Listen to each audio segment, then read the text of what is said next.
here, Big 550 KTRS. Well, the Colorado Batman shooter trial begins. Alex Stone is following it in Centennial, Colorado. Good morning, Alex Stone. Hey, McGraw, good morning to you. Yeah, it's been 2.5, almost 3 years now, and today Holmes will arrive in the courtroom here at this courthouse with a jury looking at him for the first time as opening statements begin. It took them 3 months to pick a jury, starting with 9,000 potential jurors. They got it down to 24 now. You've got, we don't know at this point which 12 will be the main jurors and which 12 will be the alternates. They won't find out until the end of the trial when they're told to go deliberate. Until then, they're going to watch what goes on, listen to testimony, but everything gets going today. Why has it taken 2.5 years to get to this point? Well, there have been so many delays, and most of them coming from the defense, saying, we're not ready yet, we need more time, there's too much evidence in this case, give us more time. They actually said that again, and the judge said, no, I've given you almost 3 years. You've got to get your act in gear. We're going to get going. So he has refused to delay it again. He has also refused to change the venue. The defense has tried over and over again to get this moved out of Arapahoe County, where so many people have connections to mass shootings. You've got this shooting. You've got one years ago at a Chuck E. Cheese in Aurora that was a mass shooting. You've got Columbine, one in 2013 at Arapahoe High School. That there are people on this jury who have connections, loved ones, who were involved in mass shootings, but the judge says he thinks this is a fair jury and that there can be a fair verdict that comes out. So I'm confused. The trial is in Centennial, Colorado. Did they move the venue then?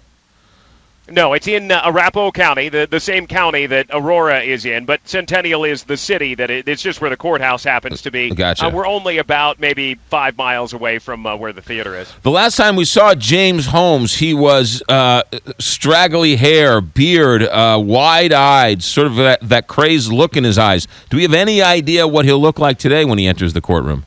Well, you know, that's how we saw him during the hearings, and then during jury selection, he came in and looked like a college professor. He had a trimmed beard, he had glasses on, his hair was combed, he had on kind of a wrinkled, but a suit that didn't really fit him all that well, but he had it on, and looked like a young professor who you would see walking around a college campus. We don't know which way they're going to go today.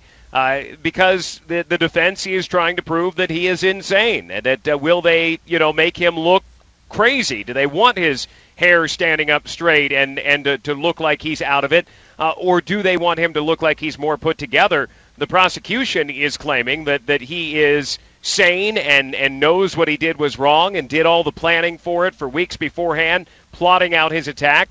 The defense says that he's clearly an insane man and that you can't execute somebody who is mentally ill. How long are they expecting this trial to last? A long time. This is going to go on, it looks like, until probably September or October. There are going to be a lot of witnesses called, a lot of doctors, a lot of experts to talk about his state of mind, a lot of victims of the shooting and survivors, including Marcus Weaver, who I sat down with last night. He says this is a tough day. Yes, today I naturally feel, the tension. My stomach is in knots. My head's kind of all over the place, but I know they're natural feelings, and not that I am, any different than anybody else, but they're just natural feelings to be, have a lot of anxiety right now. But he says sitting in the room with the man who targeted him and shot him twice, Marcus Weaver was shot twice, is going to be very tough. To see that man, James Holmes, only a couple of feet away. By the way, the survivors of the shooting and the victims' family members, they will not use Holmes' name. They do not call him by name. They don't want to call him by name. To them, he is the shooter. And they've asked the media not to use his name either. It's a little tough, especially on the national side. You've got to talk about who you're talking about. Right. But they do not want him remembered or idolized by anybody, so they no longer address him by name. Well, his parents, Holmes's parents, have been sort of around, haven't they?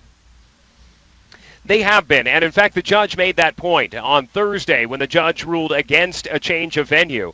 When he said no, he said, look, in today's media world, media are so pervasive that he said moving this trial to another Colorado county would do no good. He says they're going to know about the trial there, too. He says we would have to move it to a different country to get away from the media attention. But he said, you talk about there's been too much coverage, but Holmes's parents have been in the media penning letters and pleading the case that their son is insane. He said the family of James Holmes has just as much to do with the pretrial publicity as anybody else. And he said they are not innocent in the sense of that they haven't had anything to do with all of the media coverage. Alex Stone, what is the scene outside of the courthouse? They have protesters, peaceful people standing outside watching? Nobody yet. We may see some later today because opening statements aren't going to begin until the noon hour Mountain Time today, and then every day after that it'll get going at a regular time. But a lot of security. The media has to park at a lot about a mile away, half a mile away, and shuttle in. There is an area of satellite trucks that have been set up. There are barricades set up. A lot of police officers, deputies here in Arapahoe County that are protecting the courthouse. And when Holmes is in the courthouse, it will ramp up even more. But no electronic devices can be brought in at all. You can't bring in anything but a pen and a piece of paper. Security is going to be very tight today. Alex Stone, ABC News correspondent in Denver, Colorado. Alex, thanks for checking in. You got it. Thanks, McGraw. Have a great day. You got it. 627 here, Big 550.